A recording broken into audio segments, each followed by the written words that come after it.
가톨릭 뉴스 매거진 열린 세상 오늘.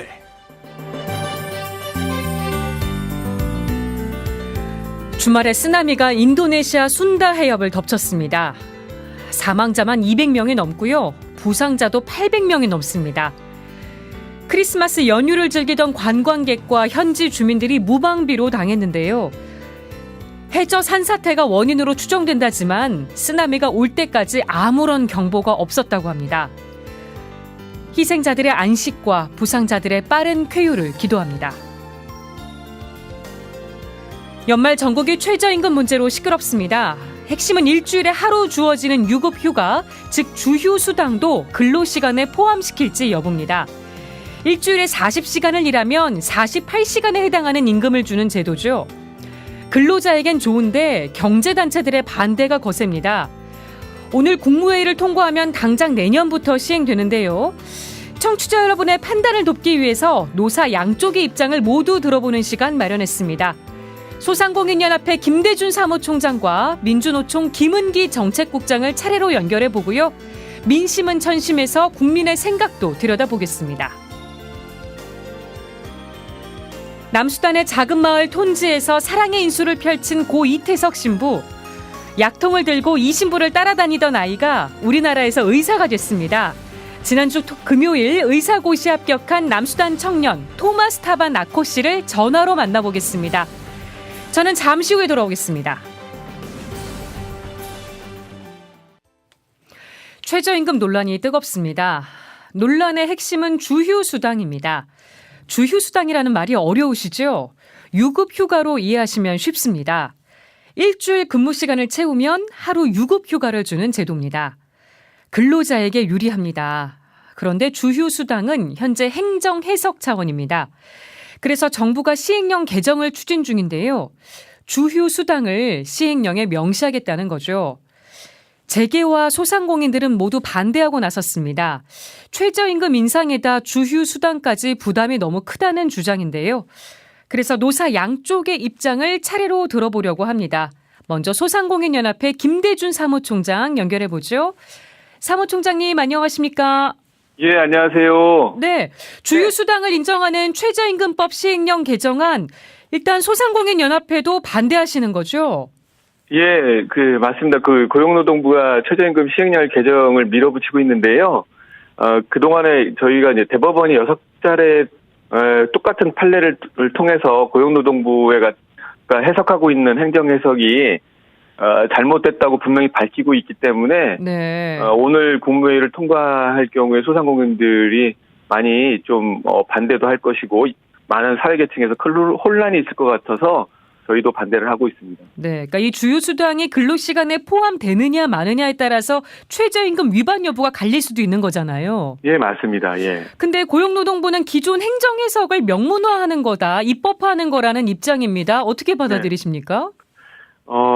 아까도 사회자님께서 말씀하신 것처럼 주휴수당과 최저임금과의 관계를 청취자 여러분들께서 이해하기가 쉽지가 않아요. 근데 네. 잠시 설명을 해드리자면, 최저임금이라는 것은 사용자가 근로자에게 근로의 대가로 지급하는 임금 중에서 시간의 수당과 같은 계약된 근로시간 외에 지급되는 임금 등과 같은 산임에 포함되지 않는 임금을 빼고 난 다음에요.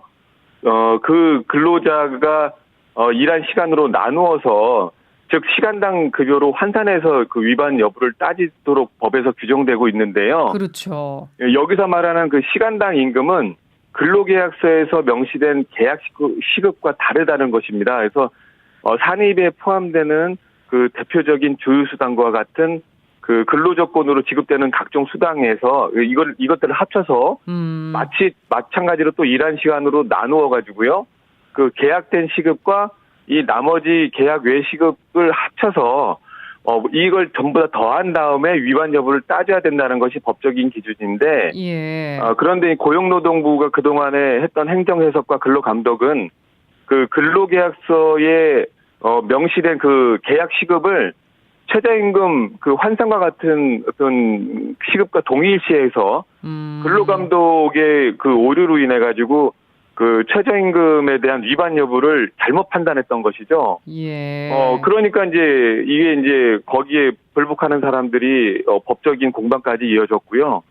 결국 대법원은 이런 고용노동부의 어떤 잘못된 근로감독이 통상임금과 최저임금의 계산을 혼돈해서 발생한 사건이라고 규정을 하고 6차례나 똑같은 판례로 해서 고용노동부의 어떤 통상임금에 대한 최저임금에 대한 부분을 주휴수당을 합치는 부분을 잘못됐다고 어떤 이제 지적을 한 바가 있는 것이죠. 예. 근데 보통 이렇게 되면 행정부가 이제 대법원의 판례가 계속적으로 나오면 행정부가 그 행정 지침을 바꾸게 되는데 예. 고용노동부는 그 행정 해석을 수정하기는커녕 그 대통령령인 시행령을 통해서 이 사법부의 판단을 뒤집으려고 하는 게 이게 문제가 되는 겁니다. 그게 이제 이번 주휴수당과 관련된 시행령 개정의 본질이고요. 네. 이런 것들이 문제가 되다 보니까 이번 시행령이 만약에 통과가 될 경우엔 9천만 원이나 되는 연봉을 받는 사람이 최저임금 위반이 될 수도 있는 어떤 이상한 법이 되는 거죠. 네. 그러니까 실제로 돈을 주게 되는 임금과 그러니까 실제로 일한 시간과 최저임금으로 계산되는 시간이 다른 게 문제라고 보시는 거죠? 네, 그렇습니다. 그래서 실제로 소상공인들이 직원들한테 주휴수당을 못 주는 경우가 많다고 들었는데 맞습니까? 미만율이라고 하는데요. 최근에 최저임금 인상이 급격하게 되면서 한 13%가 되는 미만율이 최근에 한 28%까지 올라간 것도 맞습니다. 예. 근데 이제 그런 것들이 소상공인 업종, 특히 도소매 서비스업이나 이런 지불 능력이 떨어지는 곳에 집중돼 있는데 이런 것들이 근로감독의 저희는 이제 그런 어떤 지불 능력이 안 되는 부분이 근로감독 기준이 잘못돼서 발생됐다라는 거죠. 그러니까 실질적으로 최저임금이 지불해야 될 어떤 금액은 2018년도 기준에서 7,530원인데 네. 고용노동부의 그런 어떤 행정 해석, 그러니까 주휴수당을 산입에 포함하지 않는 행정 해석을 하다 보니까 실질적으로 소상공인이 지급하는 최저임금이 9,030원까지 올라가는 거죠. 그러다 보니까 부담해야 될 비용이 더 높아지니까 지불을 못하는 사례가 발생을 하는 것이고요. 네. 그게 주휴수당을 못 주는 어떤 이런 것과 최저임금을 못 주는 것은 좀 다른 개념입니다. 네. 그래서 주휴수당은 당연히 이제 줘야 될 법정수당이고요. 예. 네. 그러면 주휴수당을 없애야 된다고 보시는 건가요? 그런 건 아닙니다. 그거는 어떤 노동법상이나 경제학상으로 예전에 이제 주휴수당이 나온 것이 1953년으로 기억하고 있는데요. 우리나라의 근로자들의 어떤 그 휴일 시간이 많이 부족했을 때에 나온 법이긴 하지만 저희가 주휴수당 자체를 부정하거나 그게 없어야 된다는 얘기를 하는 건 아니고요. 예. 다만 최저임금 위반 여부를 따질 때 대법원에서 법적인 기준에서 따르고 있는 주휴수당은 엄연히 산입에 포함되는 임금으로 해서 그거를 포함해가지고 최저임금 위반을 따져야 되는데 지금 고용노동부는 주휴수당을 빼고 최저임금 위반 여부를 따지다 보니 이게 문제라는 것입니다. 네. 근데 정부도 소상공인들의 이런 어려움을 모르진 않을 텐데 그래도 시행령 개정을 추진하는 배경은 뭐라고 보십니까?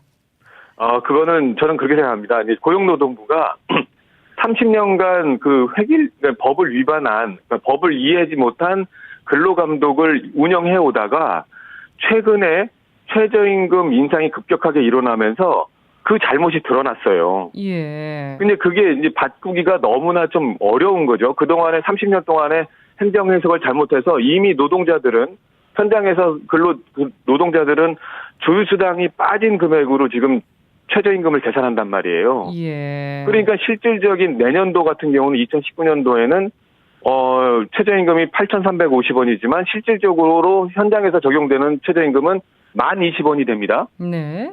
근로자들은 그걸 기대하고 있는데 이 시행령이 그걸 뒷받침해주지 않으면 지금 대법원 판결이 6번이나 똑같이 나왔기 때문에 많은 사용자 단체나 소상공인에서도 지금 근로감독이 잘못됐다는 걸 이제 알게 됐어요. 그러다 보니까 법적으로 내년도가 되면 아마 법적 공방이 훨씬 더 많아질 겁니다. 예. 그런 걸 막기 위해서 시행령을 고쳐서 이거는 아니다라는 기존에 있는 근로감독에 대한 부분을 그냥 확보하려고 하는 그냥 고집에 불과한 거죠, 이건요. 예. 정부가 오늘 국무회의를 앞두고 어제 긴급하게 유급 휴일을 축소하는 내용을 논의했다고 지금 전해지고 있습니다. 네네. 그래서 뭐 최저임금을 계산할 때 그 보장되는 유급 휴일은 물론이고 노사가 합의한 걸로 정한 유급 휴일도 같이 지금 포함이 되는데 네네. 노사가 합의한 유급 휴일은 제외하는 방안이 지금 논의되고 있다고 전해는 집니다. 이 부분은 네네. 어떻게 보세요? 그것도 사실은 수정하는 부분도 꼼수일 뿐이긴 한데요. 원래 최저임금이라는 것은요, 동일한 시간에 동일한 임금을 받을 경우에 최저임금 위반은 동일한 처분을 받아야 되는 게 최저임금법입니다. 예. 근데 유급 휴일에 대한 부분이 있거나 없거나 더 있거나 이런 차이 때문에 최저임금이 동일 시간에 동일 임금을 받는데도 불구하고 위반 여부가 달라지는 게 현재 시행령이거든요. 예. 그거는 노사가 합의한 유급 휴일 하나 줄이고 줄이지 않고에 대한 문제가 아닙니다. 이거는 법에 대한 형평성이 무너지는 거기 때문에 그것은 똑같은 어떤 법의 잣대를 해야지 그거 역시도 마찬가지로 고무줄 법이고요. 그래서는 안 되는 것입니다. 그러면 시행령이 아니라 입법으로 해결해야 되는 사안이라고 혹시 보시나요? 예, 맞습니다. 이거는 철저하게 입법에 대한 입법으로 이어져야 할 법이고요. 시행령으로 해서 최저임금법 자체에 대한 기준을 바꿀 수는 없는 것이죠. 네. 이 또 주유수당과는 별도로 문재인 정부 출범 후에 최저임금이 많이 올랐는데요. 네네. 소상공인들 매출에는 어떤 영향을 줬는지 궁금합니다. 조사한 결과가 있으시다고요? 예. 저희 소상공인 연합회에서 지난 12월 19일에 최저임금 인상에 따른 실태조사를 마쳤는데요. 네. 절반이 넘는 사업장에서 매출 하락과 영업 손실이 발생한 것으로 조사됐습니다. 한 전체 1,204개 사업체를 대상으로 이번에 이제 리서치 전문기관을 통해서 조사를 했는데요. 예.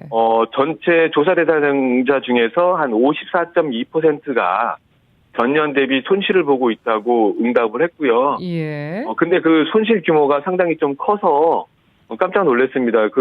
월 평균 손실액이 한 157만 원 정도로 소상공인들이 계속해서 어떤 적자를 보고 있는 것으로 파악이 됐고요. 예. 근데 요게 또 재밌는 게 이런 인상에 대한 부담이 67.6%가 부담을 느꼈지만 실질적으로 인건비가 상승된 곳은 33.7%밖에 안 되거든요. 그래서 나머지 왜 그렇게 차이가 많이 날까요? 그거 이제 뭐냐면 인건비 상승을 최저임금 상승을 바로 인건비 상승으로 전가시키지 못하고요. 무급 가족 종사자나 근로시간 단축, 고용 감축으로 이제 대신했던 것으로 이제 나타납니다. 예. 네. 그러면 최저임금 차등화를 원하는 소상공인들이 많으신 것 같던데. 네네, 그렇습니다. 뭐 지역별, 규모별, 업종별 차등화도 혹시 생각을 하고 계신가요? 예, 그렇습니다. 최저임금 결정 기준에는요, 근로자의 생계비, 노동 생산성, 그다음에 유사 근로자의 임금, 소득 분배율 같은 게 있는데요. 저희가 주장하는 것은 뭐냐면 소상공인들과 같은 사용자의 어떤 지불 능력하고 이것이 고용에 미치는 영향을 새로운 기준으로 좀 받아들여야 한다는 얘기입니다. 네. 이럴 경우에 이제 지역별이나 규모별, 업종별 최저임금 차등이 가능해지고요. 최저임금이 근로자의 생산성을 초과하면서 발생하는 그 부작용, 해고라든가 아니면 여러 가지 근로시간 단축이나 아까 같이 말씀드린 것처럼 최저임금은 인상됐는데 실질적인 어떤 소득이 증가하지 않는 부분 이런 것들이 상당히 이제 연착륙되어져 가지고요 근로자의 어떤 일자리 감소가 이제 일어나지 않는 것이 이제 그런 기능이 있기 때문에 예. 저희가 이제 주장을 하는 것입니다. 예. 어쨌든 주유수당을 명시한 최저임금법 시행령 개정안이 오늘 국무회의에 상정될 예정입니다. 네네. 최승재 소상공인 연합회장이 대통령 긴급명령 발동을 요청하셨더라고요. 네네. 이게 가능할 거라고 보십니까? 저희는 좀 가능했으면 주셨으면 좋다고 생각을 하고요. 예. 만약에 오늘 국무회의를 그대로 통과한다면 상당히 많은 혼란이 예상이 됩니다. 아까도 이제 말씀드리겠지만 대법원이 그동안에 똑같이 줄기차게 고용노동부의 주유수당에 관련된 최저임금 위반 여부 따지는 부분이 잘못됐고 이 부분은 통상임금에 대한 계산 방법과 최저임금 위반 여부를 혼돈한 것이라고 분명히 꼬집고 있는데 예. 이것이 그대로 통과됐을 경우에는 많은 사용자들이 이미 고용노동부의 그런 기준에 대해서 불신을 갖고 있고 그것은 이미 대법원에서 판례로 맞지 않다고 부정된 것을 이미 다 알고 있기 때문에 2019년도 1월 1일부터 만약에 적용된 근로감독 기준 또 시행령에서 요구되는 기준으로 산업 현장에 적용됐을 경우엔 많은 사용자들이 따르지 않고 법원에다가 어떤 소송을 절차를 통해서 판단을 기다리는 사례가 많을 것 같아서 사용자의 어떤 경영에 대한 환경도 문제지만 근로자들의 어떤 이런 급여와 관련된 문제들도 상당히 좀 문제가 심각하게 발생하지 않을까라는 생각이 좀 듭니다. 알겠습니다. 지금까지 소상공인연합회 김대준 사무총장으로부터 최저임금 논란에 대한 사용자 측의 입장 들어봤습니다. 오늘 인터뷰 고맙습니다. 예, 감사합니다. 이번에는 노동계 입장을 들어보겠습니다. 논란이 되고 있는 주휴수당 문제. 노동계는 입법 미비로 인한 혼란을 해결하게 됐다는 입장입니다. 민주노총 김은기 정책국장 연결해 보겠습니다. 국장님 안녕하십니까? 예, 안녕하세요. 김은기입니다.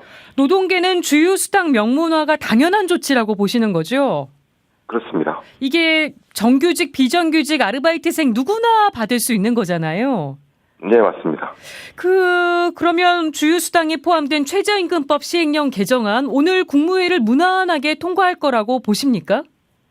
당연히 통과해야 된다고 보고 있고요. 만약에 통과하지 못한다면 정말 문재인 대통령께서 얘기하신 나라를 나라답게라고 하는 구호 자체가 정말 이 허구였음이 확인되는 거라고 저는 생각하고 있습니다. 예. 근데 지금 재계도 그렇고 소상공인들의 반발이 만만치 않습니다. 기업들 부담이 더 커질 거라고 얘기하는데 어떻게 보십니까? 일단 재계가 반대하는 부분에 대해서는 저는 매우 부적절한 주장이라고 생각을 하고 있는데요. 특히나 이제 근로기준법에 따라서 모든 노동자는 유급주휴수당을 받고 있습니다. 그런데 이제 겨우 최저임금 받는 노동자에게는 유급주휴수당마저도 주지 말자는 주장을 하고 있는 것이고 이것은 이제 최저임금 노동자에 대한 이중차별을 주장하는 것이기 때문에 매우 문제가 있다고 보고요. 다만 이제 소상공인분들이 폐지를 주장하는 것은 심정적으로는 이해할 수 있습니다. 이미 이제 의뢰 위치에서 임대료나 가맹점 수수료, 카드 수수료 등이 이제 갑을 상대하기도 이미 한계에 부닥치고 있는 조건이기 때문에 아마 그러다 보니까 최저임금에도 이제 붙잡고 싶은 심정 저희가 이해하고요. 그런데 이제 지난 12월 초에 소상공인 카드 수수료 인하하겠다는 발표가 있었습니다. 민주노총은 그분들이 이제 카드 수수료 인하를 요구하면서 정부 청사 앞에서 이제 농성을 하고 그러셨는데 저희가 지지 방문을 했었고요. 이후에 이제 총궐기 대회도 했는데 거기에 참가해서 저희가 연대사도 했습니다. 왜냐하면 노동자와 소상공인은 이제 같은 을로서 대립이 아니라 연대해야 하기 때문인 것이고요. 앞으로도 이제 저희 민주노총은 소상공인 경쟁력 강화를 위한 제도 개선을 위해 항상 연대할 것입니다. 다만 우리나라 경제 규모가 지금 세계 10위입니다. 이제 저임금이 경쟁력이 되는 시대는 아닌 것 같고요. 연대와 상생이 필요한데 소상공인 제도 개선과 최저임금 인상이 바로 그것이라고 저희는 보고 있습니다. 예, 이 주휴수당 명문화에 대해서 대법원 판례와 어긋나는 초법적 조치라는 지적도 나오고 있습니다. 실제로 대법원이 최저임금 계산에서 유급휴가 시간을 빼야 된다고 판결했는데 정부와 사법부의 판단이 왜 달랐던 겁니까? 이게 저희 이번 행정부가 하는 것이 초법적 조치라고 보지는 않는데요.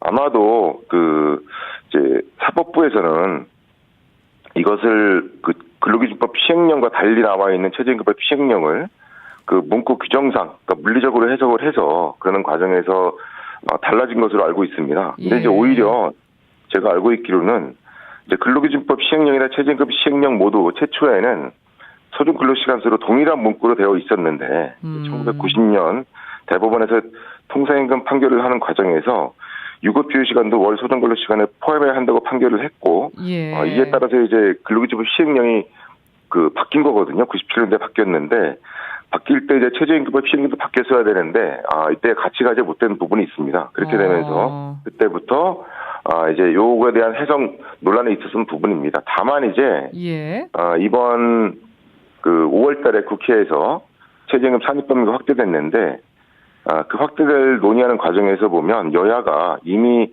주 40시간 근로일 경우에 월 근로시간을 209시간으로 사전에 협의해서 진행된 부분이 있고요. 고용노동부나 최저임금위원회 마찬가지로 월 근로시간을 209시간으로 명백하게 규정하고 있습니다. 특히 이제 2016년부터 보게 되면 고용노동부가 이제 매년 최저임금을 고시하게 되어 있는데 2016년부터 이 고시하는 과정에서 보면 그 월급은 209시간을 기준으로 고시하고 있습니다. 예, 209시간이라는 게 주휴수당에 다 포함된 거잖아요. 그렇습니다. 맞습니다. 네.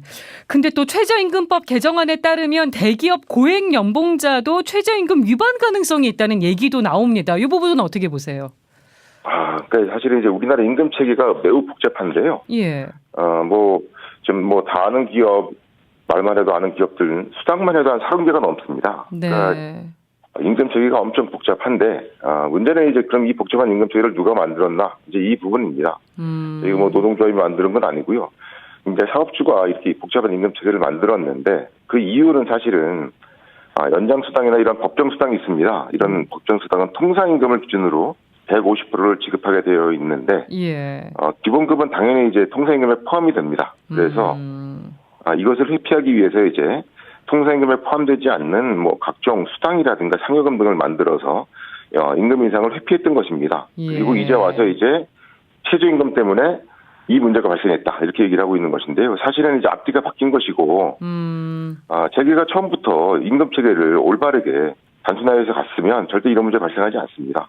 와서 얘기하는 것은 저희는 오히려 적방하다이라고 보고 있습니다. 네, 그러니까 최저임금 계산 방식이 복잡해진 것도 임금 체계가 복잡하기 때문이다 이런 얘기시잖아요. 예, 그렇습니다. 이 임금 체계를 좀 단순화할 수는 없을까요? 저희 민주노총은 수년 전부터 이 임금 체계 단순화를 계속 주장하고 있고요. 실제로 복잡할 이유가 없습니다. 기본 법정 수당인 연장 야간 휴일근 수당이 있는 것이고, 이거는 당연히 이제 발생하는 부분이고, 그 외에 가족 수당이라든가 일부 복리후생 수당이 좀 있는데요.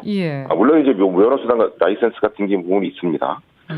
그런 것을 제외하면 나머지는 특별하게 발생할 여지가 별로 없습니다. 네. 그래서 이거를 저희가 그렇게 계산하면 연장 야간 휴일 아니면 이제 이 최저임금을 계산하는 것도 아주 쉽습니다. 근데 이제 그렇지 않기 때문에 지금 문제가 복잡해진 상황이라고 봅니다. 네. 문재인 정부 출범 이후에 최저임금이 2년 연속으로 큰 폭으로 올랐습니다. 지금 경영계와 소상공인들은 최저임금 인상 타격이 크다고 주장하는데 노동자들의 삶은 어떻습니까? 일단 요즘 언론의 분위기를 보면 지금 언론이 지금 진중할 필요가 있다 저는 이런 생각을 하는데요. 2년 동안 오른 건 맞습니다만 실제로 이제 오른 것이 시행된 거는 이제 1년입니다. 1,060원이 오른 것이 올해 이제 시행되고 있는 과정이고. 그런데 이제 올해 1월 달을 보면 보수 언론과 이제 경제지를 중심으로 해서 올해 1월 초부터 최저임금 위기론을 확대시키더니 이제 1년 내내 사실은 뭔가 경제적인 문제가 좀 생기면 모든 책임을 최저임금으로 막 돌렸습니다. 구체적인 근거 없이 심정적으로 최저임금을 비난하면 저는 안 된다고 보고요.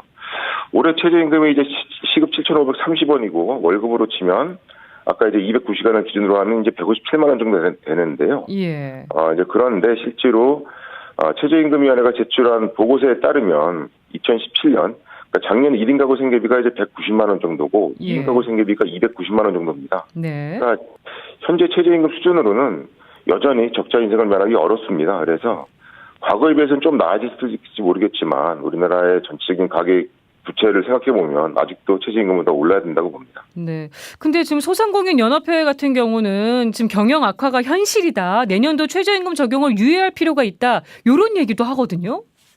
그런 얘기 하시는 분들도 일부 있는 것으로 알고 있고요. 또 반면에 이제 엊그제 그 카드 수수료가 좀 인하되면서 언론 방송에 나와서 말씀하시는 분들을 보면 그 수수료 인하율만으로도 사실은 최저임금 인상폭을 충분히 감내할 수도 있다 이런 말씀도 하십니다. 그래서 저희는 여전히 소상공인 경쟁력 강화는 매우 중요하고 그분들이 정말 눈치 보지 않고 장사할 수 있는 이런 사회 구조를 만드는 것에 대해서는 당연히 동의하는데 단지 이것을 최저임금으로 극복하려고 하는 것 자체는 저희들도 지금 같이 연대해야 된다 이렇게 생각을 하고 있습니다. 네, 지금 문재인 대통령 지지율이 하락세를 면치 못하고 있습니다. 취임 후 최저치를 기록한 조사도 있는데요.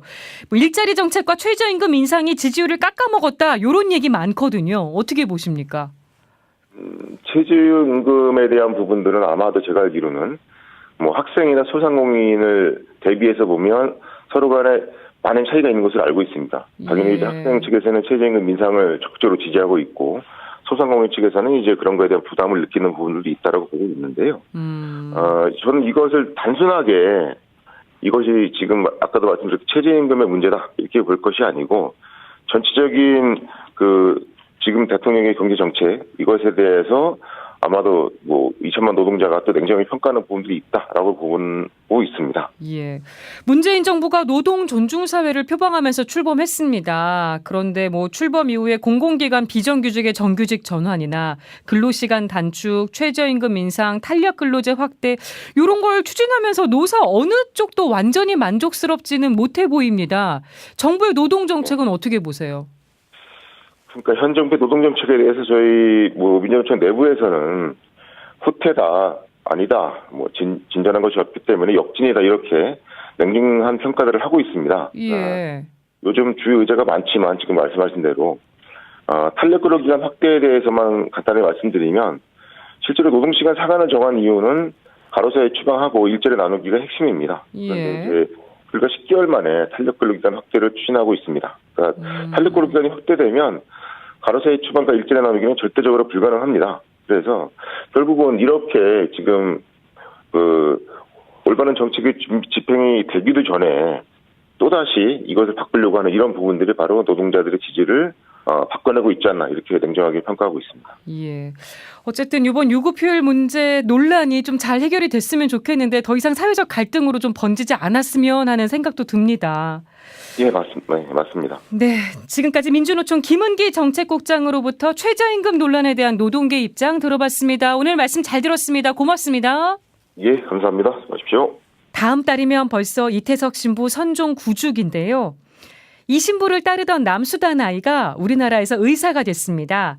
지난주 금요일 의사 국가고시에 합격했다고 하네요. 한국에 온 지 만 9년 만의 결실입니다. 화제의 주인공 토마스 타바나코 씨 전화로 만나보죠. 토마스님 안녕하세요. 네, 안녕하십니까. 네, 합격 축하드립니다.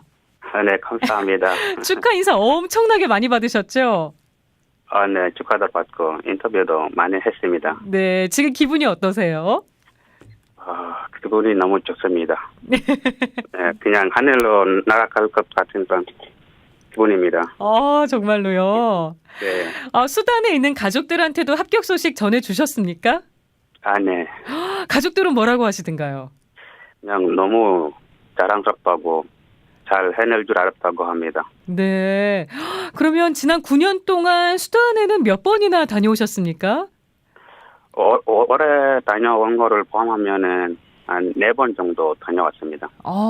진짜 꾹꾹 참다가 거의 2, 3년에 한 번씩 다녀오신 거네요. 2년 한 번씩 다녀왔습니다. 그러시군요. 네. 이태석 신부님이 살아계셨다면 합격 소식 듣고 어떤 말씀 해주셨을까요? 그냥 잘했다고. 그동안 수고가 많았다고. 어깨나 머리를 두드리면서 말씀을 하셨을 겁니다. 네. 아니, 의사 국가고시가 만만한 시험이 아닙니다. 제가 듣기로는 필기 시험은 한 번 만에 합격하셨고 실기 시험은 2번 만에 합격하셨더라고요. 네네. 두 번째 실기 시험 보면서 긴장되지 않으셨습니까? 이번에 자신감이 있어서 그렇게 많이 긴장하지 않았습니다. 오히려 공부를 더 열심히 하셨군요. 네네. 네. 그 실기 시험 12개 항목 중에서 그래도 어떤 게 좀 제일 어려우셨습니까? 환자 보고하는 거. 그러셨군요. 환자 상태에 대해서 교수님께 전화로 보고하는 게 한국말로 보고해야 되기 때문에. 네. 그러셨군요. 네네. 의대 공부는 한국 학생들도 어려울 만큼 힘든데요. 의학 용어 이런 것도 많이 어려우셨죠? 네네네. 포기하고 싶었던 적은 없으세요? 저는 제 사전에 포기하는 단어가 없습니다. 와, 그런 속담까지. 네. 그러니까 뭘 할 때마다 끝까지 하는 그런 경향이 있습니다. 예. 그래서 그런지 끝까지 해낸 것 같습니다. 네. 하루에 보통 몇 시간씩 공부하셨어요? 저는 그냥 계속 하루 종일 공부를 했죠. 하루 종일? 네. 밥 먹고 잠자는 시간 빼고? 네, 주말에도 늘지 않고 공부를 했습니다. 예. 그래서 하루에 많이 자면은 한 5시간? 적게 자면은 3시간에서 4시간 정도 이야. 잤습니다. 다 노력과 그 공부의 결실이시군요. 네, 목표가 있어서 그렇습니다. 네. 제가 듣기로는 의대 공부만큼 어려우셨던 게 사투리이셨다고 들었습니다. 네. 이제 인제대 의대에서 공부하셨는데 경상도 사투리 이제 많이 익숙해지셨습니까? 일단 경상도 사투리는 잘하지는 못하는데 그냥 조금만 알아들을 수 있는 그런 정도입니다. 아, 아직도 좀 어려운 게 있으시군요. 네네. 그래도 한국말과 사투리 이렇게 잘하시는 그래도 뭐 노하우가 있으세요? 익숙해지신 배경? 한국말을 배울 때 뭐 나만의 노하우가 있다면 그 한국말을 공부할 때 그 책으로만 공부하지 않고 책을 보고 한국 드라마나 영화를 많이 봤습니다. 네, 그런 식으로 한국말을 배웠습니다. 네. 실제적으로 써먹을 수 있는 공부를 또 많이 하셨군요. 네네. 네. 톤즈에서 이태석 신부님 처음 만났을 때 기억나세요? 네, 기억납니다. 토마스님한테 신부님 어떤 분이셨나요? 친구님은 항상 장난을 잘 칩니다. 아, 장난치신 네. 걸로. 네, 그리고 같이 있으면은 항상 즐겁고 같이 있으면은 항상 즐겁게 하루를 보내게 됩니다. 예. 신부님과 인연이 정말 각별하시더라고요. 처음에 미사 복사를 하셨고, 그다음에 신부님이 진료 가실 때 조수 역할 하셨고, 나중에 네네. 브라스 밴드 1호 멤버도 하셨고요. 네네네. 신부님하고 이렇게 많이 가까워지게 된 뭐 계기 같은 게 있으셨나요? 처음에는 그냥 복사를 하면서 신부님을 알게 됐습니다. 네. 이후에 신부님께서 음악 동아리를 만드셨습니다. 그 음악 동아리에서 브레스 밴드로 만드셨습니다. 예. 그래서 이렇게 같이 활동을 하다 보니까 신부님하고 가까워졌습니다. 신부님이 자주 해주신 말씀이 있으세요? 신부님은 항상 항상 열심히 하라고 나중에 열심히 뭐 하겠다고 말하지 말라고 지금까지 바로 열심히 하라고 그런 말씀을 자주 하셨습니다. 예.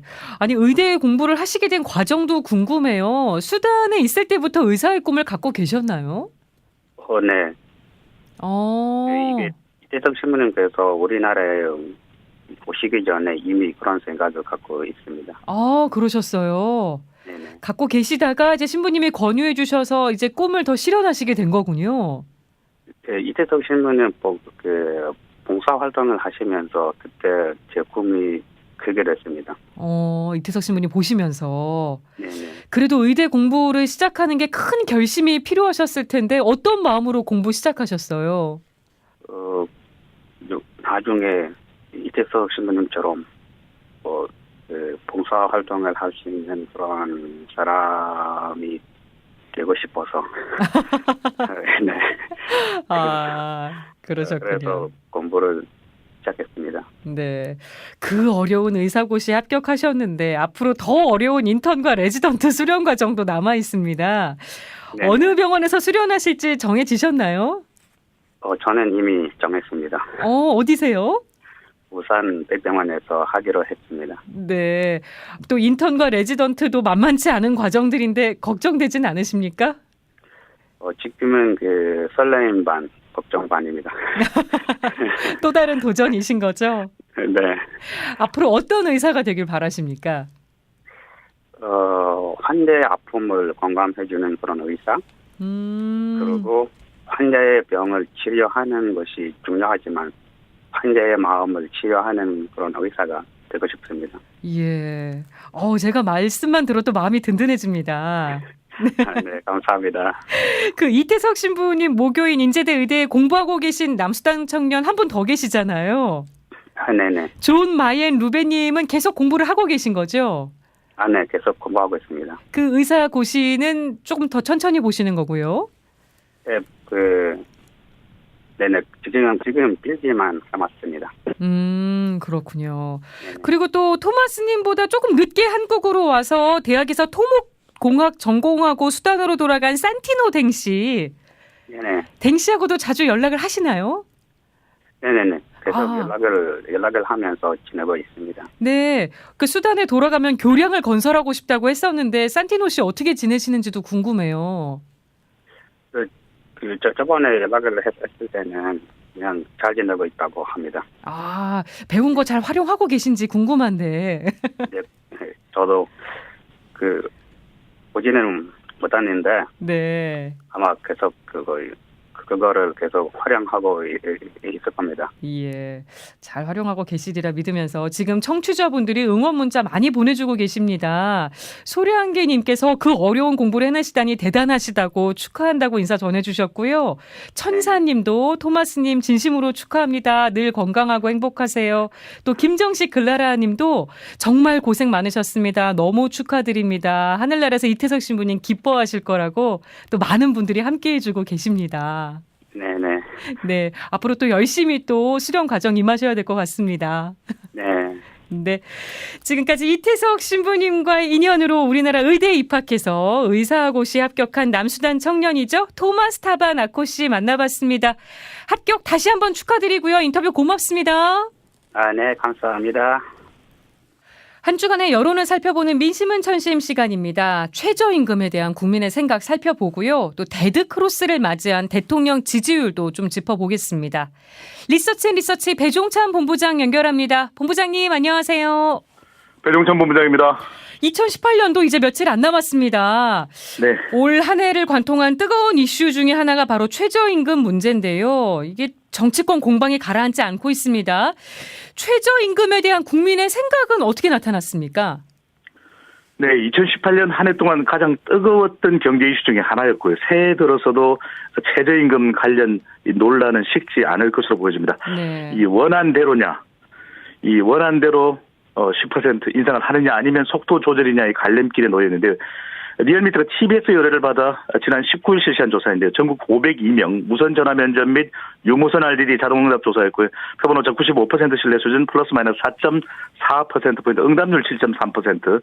자세한 사항은 조사 기관 홈페이지에서 확인 가능합니다. 네. 이 새해 1월 1일부터 시행될 예정인 시급 8,350원 최저임금 인상을 6개월 연기하는 겁니다. 7월 1일 시행하자는 주장에 대해 어떻게 생각하는지 물어봤는데요. 예. 시행을 연기하자는 의견이 44.1%, 시행 연기를 반대한다가 44.4%로 매우 팽팽하게 나타났습니다. 네, 최저임금 시행 연기에 찬성하는 의견과 반대하는 의견이 팽팽하네요.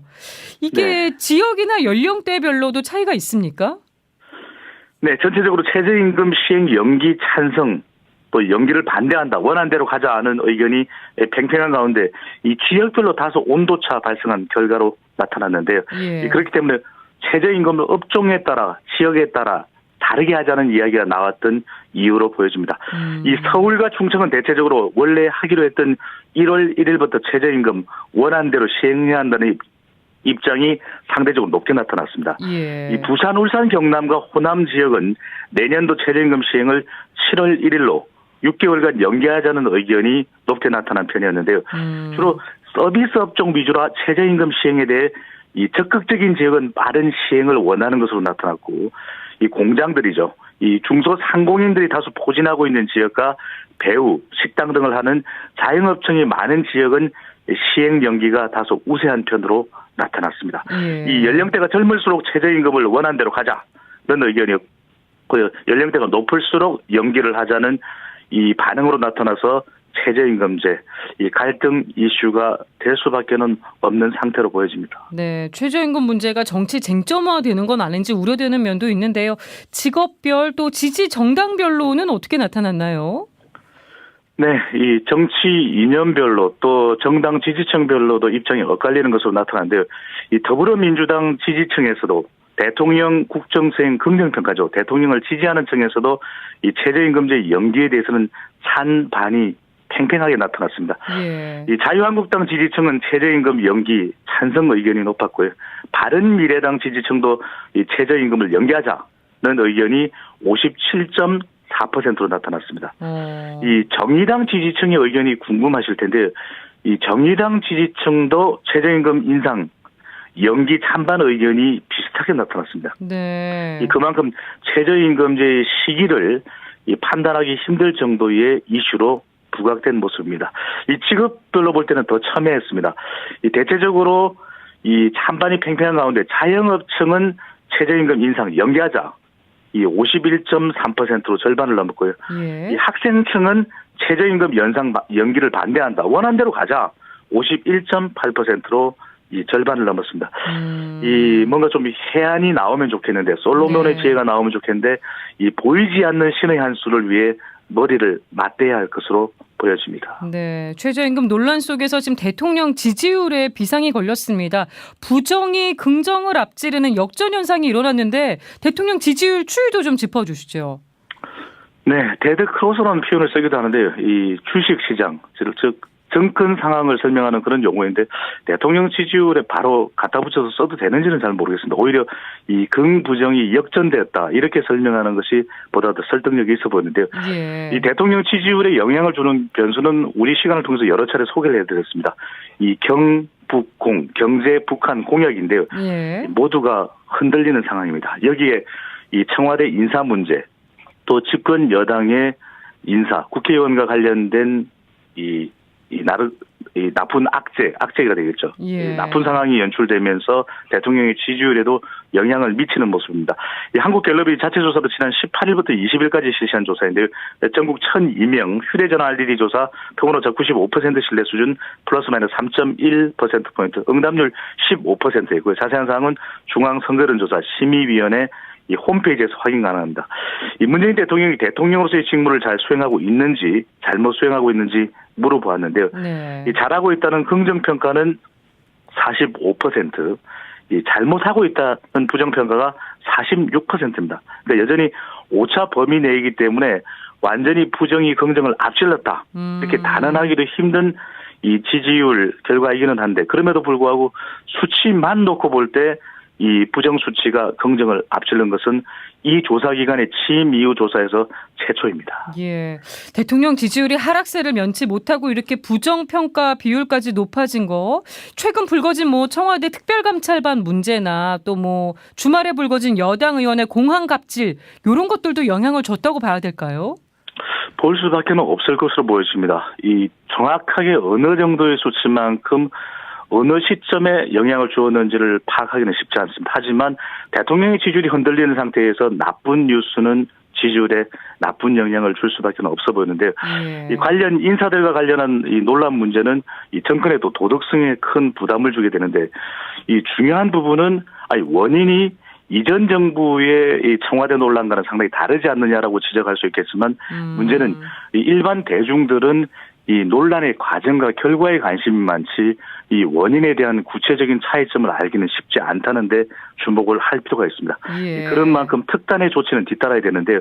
이 검찰과 경찰 개혁이 정부의 간판 공약인데 오히려 이 청와대 특감반의 논란 겪는 모습이 지지층 이탈을 가속한 원인으로 꼽을 수 있겠습니다. 예. 주로 안정적인 상황을 추구하는 이 가정주부층에서 이 대통령의 국정수행 평가가 긍정 40%, 부정 50%로 나타났고요. 네. 앞서 말씀드렸던 자영업층은 이 대통령의 부정평가가 심화되고 있는데, 이번 조사에서 이 대통령 긍정평가 38%, 부정평가가 57%로 나타났습니다. 이 핵심 지지층 그러면은 이 문재인 대통령은 이 문재인 블루라고 할 정도로 블루 칼라층의 높은 지지를 받았었는데, 네. 이번 조사에서는 이 부정의 지지율 역전 조짐 현상이 나타났습니다. 네, 정당 지지율도 살펴볼까요? 더불어민주당 네. 하락폭이 대통령 지지율에 비하면 크진 않아 보이네요. 네, 정당 지지율에 큰 변화는 없습니다. 자유한국당이 대통령 지지율 하락의 반사이익을 조금은 가져간 것으로 나타나고 있는데요. 이 더불어민주당 지지율이 39%, 자유한국당 18%, 정의당 12%, 이 정의당이 두 자리 지지율을 보여줬는데, 네. 정의당도 자유한국당과 마찬가지로 이 부분적인 반사 이익을 가져간 것으로 분석이 됩니다. 예. 이 바른미래당은 5%, 민주평화당 1%, 이 지지율에 주목해야 됩니다. 이 지지정당이 없다는 무당층이 무려 4명 중 1명입니다. 예. 이 선거 때가 아무리 안일하지만 무당층의 비율이 너무 높습니다. 예. 이 정치 혐오가 극에 달해 있는 모습을 발견할 수 있는 대목입니다. 그런데 궁금한 점은 그렇습니다. 대통령 지지율은 많이 하락했는데 왜 이 더불어민주당의 정당 지지율은 하락하지 않는다. 그러게요. 대통령만 놓고 잘했냐 못했냐를 평가합니다. 하지만 정당 지지율은 더불어민주당의 지지율을 가져갈 만한 정당은 아직 없다라는 겁니다. 이 정당 지지율은 이 각각의 보기가 있거든요. 더불어민주당만 놓고 잘하느냐 못했느냐를 물어보지 않는다는 점에서 이 대통령 지지율 하락폭만큼은 빠지지 않는 정당 지지율의 성격으로 분석할 수 있겠습니다. 예. 대통령 지지율이 하락하니까 이 국정 개혁 동력이 사라지지 않느냐는 많은 우려가 있지 않습니까? 그렇습니다. 무엇보다도 이 신속한 처방도 중요하지만 더 중요한 건 근본적인 처방입니다. 우문현답, 우리의 문제는 현장에 답이 있다는 이 국민들의 눈높이를 맞추는 절대 교훈을 잊지 말아야 한다는 것이 민심은 천심으로 들립니다. 네, 민심은 천심. 리서치 배종찬 본부장과 함께했습니다. 오늘도 고맙습니다. 감사합니다. 네, 끝으로 날씨 전해드릴까요? 오늘 크리스마스 이브인데요. 전국이 맑겠지만 날씨의 한파 소식이 전해지고 있습니다. 중부 내륙은 영하 10도 이하로 떨어지는 곳이 있고요. 바람도 강하게 불어서 체감 온도가 더욱 낮을 것 같네요. 서울은 체감 온도가 영하 10도 아래로 내려갈 것으로 지금 예보가 되고 있습니다. 미세먼지 농도는 전국이 좋음에서 보통 수준을 보여서 그렇게 나쁘진 않겠습니다. 지금 강원도 영동에 건조특보가 발효 중이고요. 전국이 대체로 건조하니까 이것도 산불이나 이런 거 조심을 하셔야겠네요.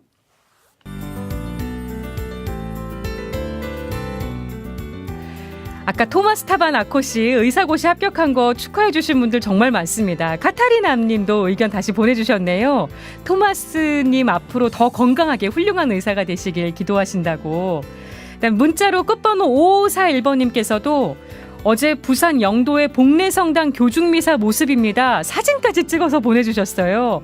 토마스 정말 대단한 친구예요. 이태석 신부님 같은 사람이 되리라 믿어 의심치 않습니다. 응원해 주셨습니다. 또 9682번님 시내버스 12번 버스기사 한석범 바오로입니다. 최저임금 참 어려운 길입니다만 결국은 우리 모두가 함께 이루어야 할 문제라고 생각이 된다. 세계 경제가 어려워서 바로 시행하긴 녹록지 않을 것 같다.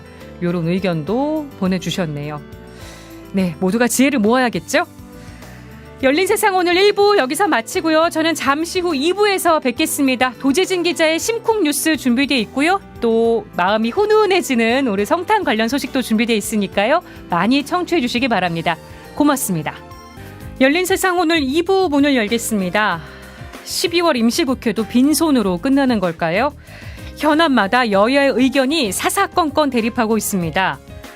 사립유치원 비리 근절을 막기 위해 발의된 유치원 3법도 그렇고요. 또 위험의 외주화를 막겠다며 발의된 산업안전보건법 개정안도 마찬가지입니다. 뭐가 문제인 건지 취재기자와 짚어보겠습니다. 크리스마스 이브입니다. 소외된 이웃을 돌아보게 되는 연말이기도 하죠. 우리 주변의 이웃들 얼마나 돌아보고 계신가요? 도재진 기자의 심쿵 뉴스에서 사랑과 나눔을 실천하고 있는 현장, 소금 창고 이야기 전해드립니다. 또 지난주에 봉헌된 쪽방촌 성탄미사와 집이 없는 분들인 홈리스 추모 문화재 소식은 기자들의 리포트로 생생하게 전해드리겠습니다. 열린 세상 오늘 2부, 저는 잠시 후에 돌아오겠습니다.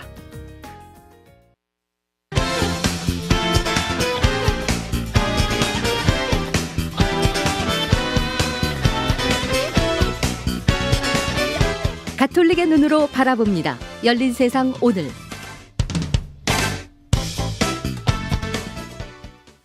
밝고 따뜻한 이야기를 전해드리는 코너죠. 도재진 기자의 심쿵 뉴스 시간입니다. 새 밑에는 따뜻한 뉴스가 더 그리워지는데요. 도재진 기자가 따끈한 소식을 들고 나왔습니다. 도 기자 어서 오세요. 안녕하십니까. 이번에는 소금 창고를 다녀왔다면서요? 네. 소금을 파는 곳입니까? 네, 소금 창고라고 해서 소금을 파는 곳은 아니고요. 서울 성동구 금호동에 있는 재활용 옷가게입니다. 네. 네, 지난 2009년 5월에 문을 열었으니까요. 내년이면 문을 연 지 꼭 10년이 됩니다. 예. 오늘은 소금 창고를 운영하는 분들의 이야기를 전해드리려고 하는데요. 바로 김경순 마리아 막달레나 씨와 이주희 후안디에고 씨입니다. 소금 창고지기로도 유명한 분들입니다. 네, 이분들이 소금 창고를 만든 이유는 뭔가요? 네, 김경순 씨와 이주희 씨는 2002년부터 서울의료원에서 봉사활동을 해왔는데요. 환자들을 돕기 위해 옷을 모으던 게 쌓여서 재활용 옷가게를 만들게 됐다고 합니다. 이주희 씨의 말을 들어보시죠. 그 노숙자라든가 행여자, 알코올 중독자, 또 이제 시설에 있는 이런 또 암 환자들 위주로 하다 보니까 퇴원할 때 옷이나 신발이나 이게 필요한 노숙자들이 많았었어요. 그래서 이제 저희가 입던 것을 벗어주기도 하고 사다가 주기도 하고 하는 걸 보고 주변에서 교우들이나 또 수녀님이 헌옷이나 이런 것을 모아줘서 근데 그런 옷이 쌓이다 보니까 소금 창고를 그 이후에 이제 차려서 그럼 소금 창고가 어떻게 운영되는 건가요? 네, 거의 기부를 받아서 운영됩니다. 매달 정기적으로 10,000원씩 후원을 해주는 사람이 있고요. 월세를 40만 원씩 보내주는 사람도 있다고 합니다. 네. 네, 지인들을 통해 헌옷과 가방, 신발, 액세서리 등이 들어오는데요. 바로 소금 창고의 주된 수입원입니다. 예. 네, 주로 옷이 많이 판매되고 있었습니다. 제가 갔을 때는 성동구청에서 트럭 세대 분량의 새 옷도 보내왔더라고요. 네, 그럼 주로 옷을 판매한 돈이 소금 창고의 활동 기금이 되는 거네요. 네, 소금 창고는 흔히 볼 수 있는 옷을 파는 가게라고 생각하시면 이해가 빠를 것 같습니다. 이 빈티지 샵이라는 말 들어보셨을 텐데요. 예. 네, 아무래도 각기 다른 옷이 진열되어 있다 보니 가게 내부 분위기는 조금 독특했습니다. 물건이 들어오면 우선 소금 창고에 내놓을 만한 물건은 판매용으로 내놓습니다. 그리고 사람들에게 판매를 해서 소금 창고의 활동 기금을 마련하는 겁니다. 예. 네, 김경순 씨와 이주희 씨는 은인들을 위해 매일 기도하고 또 매달 감사미사도 봉헌하고 있습니다. 옷을 전부 다 판매하진 않는다면서요? 네, 옷을 외국으로 보내기도 하는데요. 여름 옷은 주로 필리핀으로 보내고요.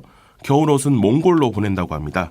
네, 올해 같은 경우에는 여름 옷은 필리핀으로 이미 보냈고요.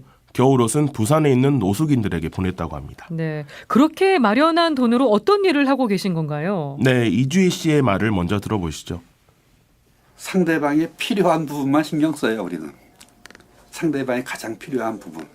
목마른 사람한테 생수 한 통 사다 주는 게 일이고 병원비가 없는 사람한테는 내 돈이 없으니까 그런 취약계층한테 할 수 있는 제도권에서의 그렇게 또 연결하는 거. 그래서 형편이 어려운 청소년 7명에게 매달 10만 원씩 장학금도 주고 있고요. 장애인 2명에게 각각 15만 원씩 매달 의료비도 지원하고 있습니다. 네. 또 옷을 판매한 돈으로 캄보디아에 집도 한 채 지어줬고요. 우물도 2정이나 파줬다고 하더라고요. 예. 네, 또 캄보디아의 다리가 불편한 사람들에게 휠체어도 12대나 만들어줬다고 합니다. 와, 재활용 옷을 판매한 효과가 사랑이 엄청 크게 전해지고 있네요. 네, 그렇더라고요. 이 소금 창고라는 이름도 특이합니다. 이게 이유가 있겠죠? 네, 저도 이름에 담긴 의미가 궁금해서 물어봤습니다. 김경순 씨의 말을 들어보시죠. 그런데 제가 이제 소금이 되라는 내면적인 그 말씀이 이제 묵상이 됐고 그랬는데 창고를 얻어가지고서 이제 옷을 어떻게 해야 되는가 할 적에 이름이 있어야 되겠다 싶어가지고 가만히 생각을 해보니까 소금이 되라고 했지. 그러니까 그러면 거기가 창고니까 소금 창고 하면 되겠네. 이래서 소금 창고라고 졌어요. 이 김경순 씨가 소금이 성경 어디에 나오는지 찾아봤다고 했는데요. 네. 마테오복음 5장 13절 세상에 소금이 되어라라는 말씀이 있었고요. 이 소금 창고가 문을 연 날도 마침 5월 13일이었다고 합니다. 네, 우연의 일치라고 할 수 있겠네요. 네, 소금 창고의 하루는 어떻습니까? 네, 처음엔 아침 10시에 문을 열어서 저녁 7시에 문을 닫을 생각이었다고 합니다. 그런데 하다 보니 문을 열고 닫는 시간이 정해지지 않았다고 하는데요. 특히 소금 창고 한쪽에 있는 사랑 숨터 때문에 더 그렇게 됐다고 하더라고요. 이주혜 씨의 말을 들어보시죠. 누구든지 이 삶에 갑갑함을 느끼는 사람, 가족끼리 소통이 안 돼가지고 이렇게 또 뛰쳐나온 가족이라든가 아니면 또 이 참 술로 인해 가지고 고통받는 그런 그래서 어떤 시도 때도 없이 사람들이 찾아와요. 네. 그래서 이게 열고 닫는 시간에 그런 제약 그 담은 허물어진 지 오래예요. 새벽에도 그렇죠. 전화가 오면은 저희는 이제 또 누가 오게 되면 연락해가지고 장례를 치러 새벽에도 누가 길에서 임종했다라면 가기도 하고. 네.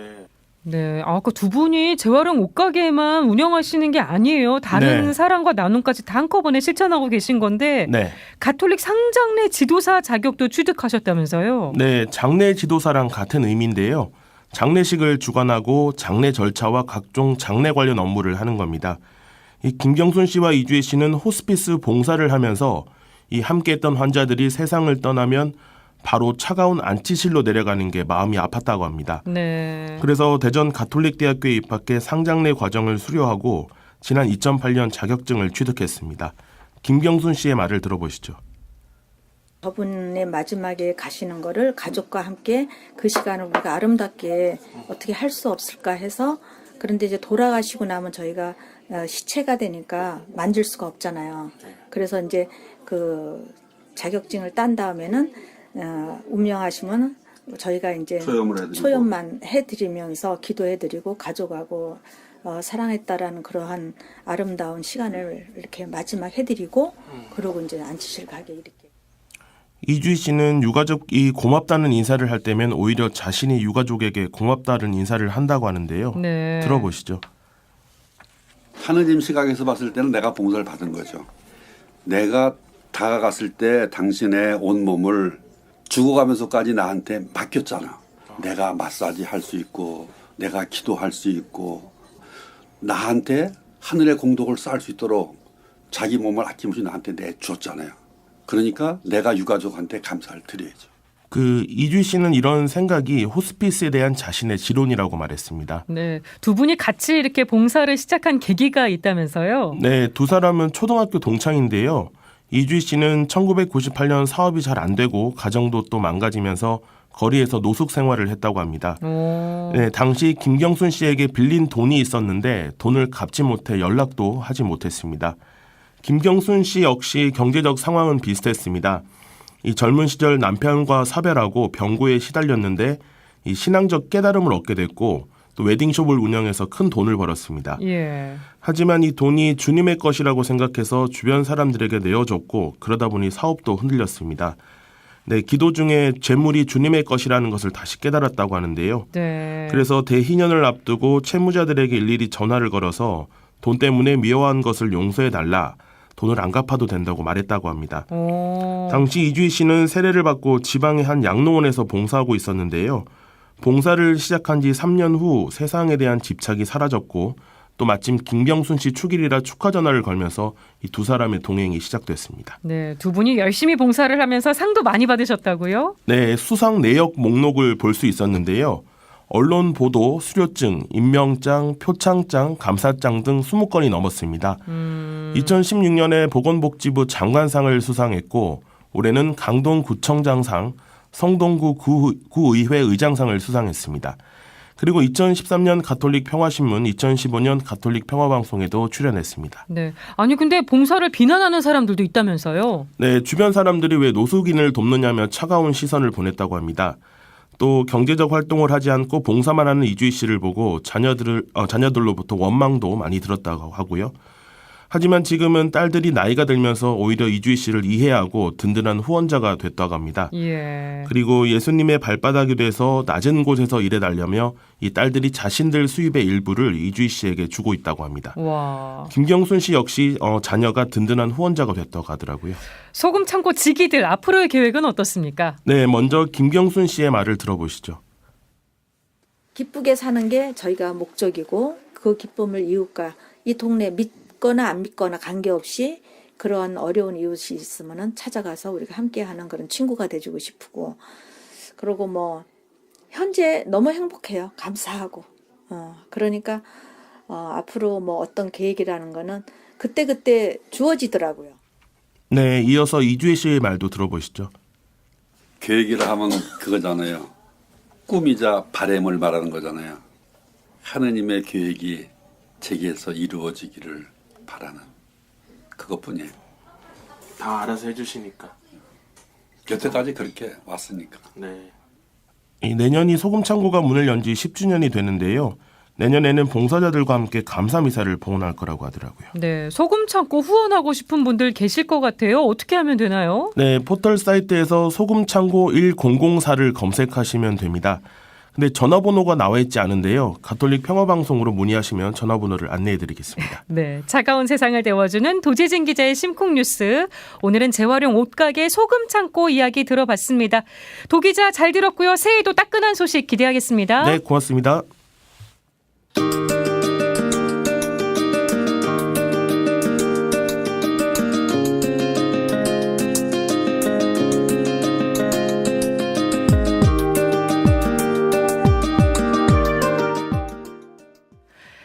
6월 임시국회도 빈손으로 끝나는 걸까요? 지금 여야의 공방이 팽팽합니다. 특히 사립유치원 비리 근절을 막기 위해 발의된 유치원 3법. 여야의 공방 속에 처리가 쉽지 않아 보이는데요. 국회 출입하는 이학주 기자와 살펴보겠습니다. 이 기자 안녕하세요. 네, 안녕하세요. 유치원 3법이 아직 상임위 법안 소위도 넘지 못한 상태죠? 네, 그렇습니다. 지난주 목요일 올해 마지막 교육위원회 법안 심사 소위가 열렸는데요. 자유한국당 의원들이 회의 도중에 집단 퇴장해버렸습니다. 한국당 의원들이 왜 퇴장한 겁니까? 네, 교육부가 유아교육법 시행령 개정안 입법 예고를 보고하지 않았다는 게 이유입니다. 이 개정안은 사립유치원이 국가관리 회계 시스템인 에듀파인을 의무적으로 사용하게 하고요.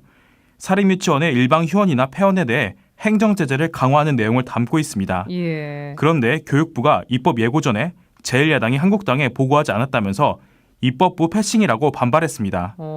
한국당은 또 어제 기자회견에서 국회의 입법권을 무시하고 시행령 개정으로 유치원 사태를 매듭지으려고 하는 행태를 중단하라고 촉구했습니다. 민주당도 반발하고 나섰다고요? 네, 민주당은 한국당이 또 발목 잡기를 하고 있다는 주장입니다. 민주당은 논평을 통해 한국당이 한유총의 편에 서서 유치원 3법을 막는 것은 국민에 대한 대결 선언이라고 비판했습니다. 또 홍영표 원내대표는 결국 한국당을 빼놓고 바른미래당과 연대해 패스트트랙으로 유치원 3법을 처리하겠다고 말했습니다. 패스트트랙으로 신속 처리를 하겠다는 게 지금 가능한 상황이긴 합니까?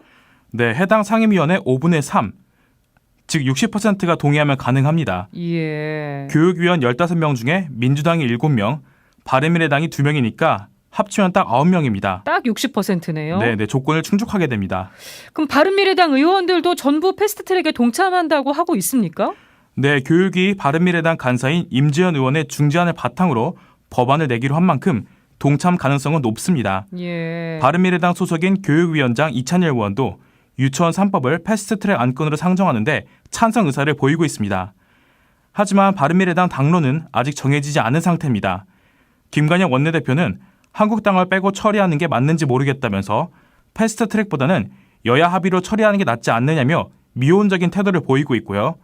당 내부에서 반대 목소리도 있는 만큼 지도부의 결단을 주목해야 할 상황입니다. 네, 사립유치원 비리를 폭로했던 박용진 의원 한국당을 성토했다면서요. 네, 박용진 의원은 토론회에서 법안 소위를 파행시킨 한국당을 맹비난했습니다. 직접 들어보시죠. 우도하다라는 말이 있습니다. 국회의원과 국회 제1야당의 도리를 떠났어요. 사람의 도리가 아닙니다. 아이들 잘 키워달라고, 아이들 잘 교육시켜달라고 우리 학부모들이 정말 고생해서 낸 교육비를, 원비를 그렇게 써도 처벌하지 말자고 왜 굳이 그런 법을 만들자고 그런 거죠? 네, 박 의원은 그러면서 지금까지 민주당이 양보와 타협을 했는데 이제는 분노를 참을 수 없다고 주장했습니다. 민주당이 어떤 양보를 했다는 거죠? 네, 박 의원의 말에 따르면요. 원안에 있던 지원금의 보조금 전환을 포기했다고 밝혔고요. 또 유치원 교비를 교육 목적외로 사용했을 때 처벌 조항도 한국당의 요구대로 낮췄습니다. 또 시행 시기를 1년 유예하는 방안도 제시했다고 밝혔는데요. 예. 그럼에도 한국당이 계속 입장을 바꾼다고 박 의원은 주장했습니다. 토론회 학부모들도 참석했다면서요? 뭐라고 하던가요? 네, 가장 기억에 남는 것은 전국 유치원 학부모 비상대책위원회 김한매 위원장이 유치원 급식 비리를 보고 흘린 눈물이었는데요. 직접 들어보시죠. 아이들 급식을 받는데 삶은 계란을 2등분이 아니고 4등분을 해서 주더랍니다. 그 어린 것들이 얼마나 많이 먹는다고 그렇게 주는지 모르겠다. 제가 유치원 학부모라고 이름을 붙인 자체가 부끄럽습니다. 아이고, 울먹이시네요. 유치원 비리의 가장 큰 피해자는 아이들이 아닐까 싶습니다. 부디 여야가 정쟁 대신에 아이들을 위한 결단을 내려줬으면 좋겠네요. 이학주 기자 잘 들었습니다. 네, 감사합니다.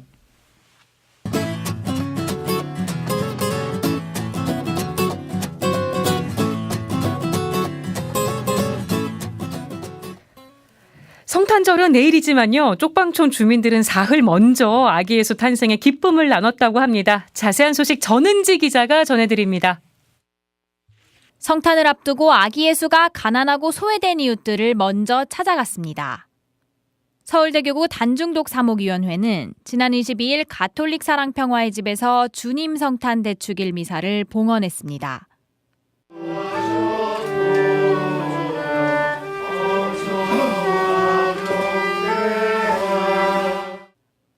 단중독 사목위원회 위원장 허근 신부가 주례한 미사에는 용산구 후암동 일대 쪽방 주민 신자들과 봉사자들이 함께 예수 탄생을 축하했습니다. 죄를 없애시는 주님 세계 자비를 빕소서. 세상의 죄를 없애시는 주님 저희의 기도를 들어주소서. 허근 신부는 강론에서 프란치스코 교황의 세계 가난한 이들의 날 담화를 인용하며 아기 예수는 가난하고 소외된 이들을 구원하고 기쁨을 주기 위해 이 세상에 왔다고 설명했습니다. 세상의 눈으로는 가난한 사람들이 가치 없이 볼 수 있다. 가치 없이. 하지만 이들은 바로 하느님으로 이끄는 여권이고 하느님부터 사랑받는 사람들이다. 아울러 하느님이 주신 달란트는 가난한 형제 자매를 위해 쓰여야 한다고 강조했습니다. 우리가 이렇게 예수님 성탄을 맞이하면서 다시 한번 우리 이웃에 힘들고 어려워하고 가난하고 소외된 그분들이 바로 우리 형제 자매들이라는 생각을 갖고 그들에게 사랑을 베푸는 형제 자매님들이 되었으면 합니다. 감사합니다. 우리가 산타클로스처럼 가난한 이들을 찾아가 도움을 줄 때 스스로 행복하고 의미 있는 성탄을 맞이하게 된다고도 말했습니다. 미사 후에는 쪽방 주민들이 따스한 겨울을 날 수 있도록 성탄 선물을 전하는 시간도 이어졌습니다. 거위털 패딩 점퍼를 비롯한 방한용품을 한아름 받아든 쪽방 주민들은 환한 미소를 짓고 이웃의 온정을 느꼈습니다. 감사합니다. 성탄 잘 하시세요. 이날은 특별히 서울 가톨릭대학생연합회 청년들이 함께해 쪽방 주민들에게 도시락을 배달하고 성탄의 기쁨도 나눴습니다. 또한 청년들은 지난 10월 열린 가톨릭 청년축제 팍스제 행사 수익금과 물품을 가톨릭 사랑평화의 집에 기부하며 나눔도 실천했습니다. CPBC 전은지입니다.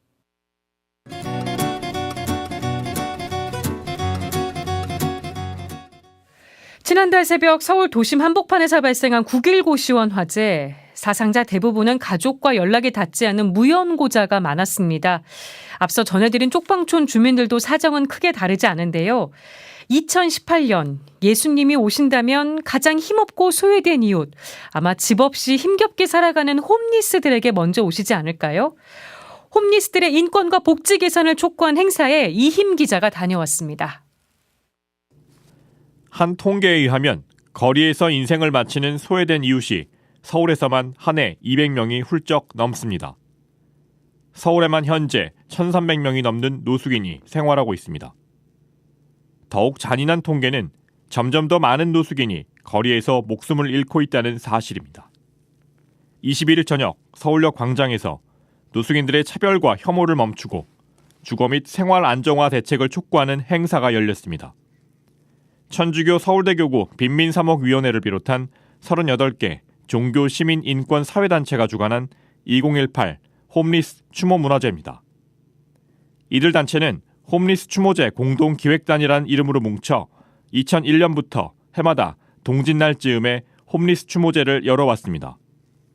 올해는 빈곤과 차별 없는 세상의 해를 주제로 여성 홈리스 인터뷰 조사 결과 전시회와 캠페인, 법률 상담에 이어 분향과 헌화, 추모 문화제 등으로 이어졌습니다. 헐거숭이 빈손으로 왔다.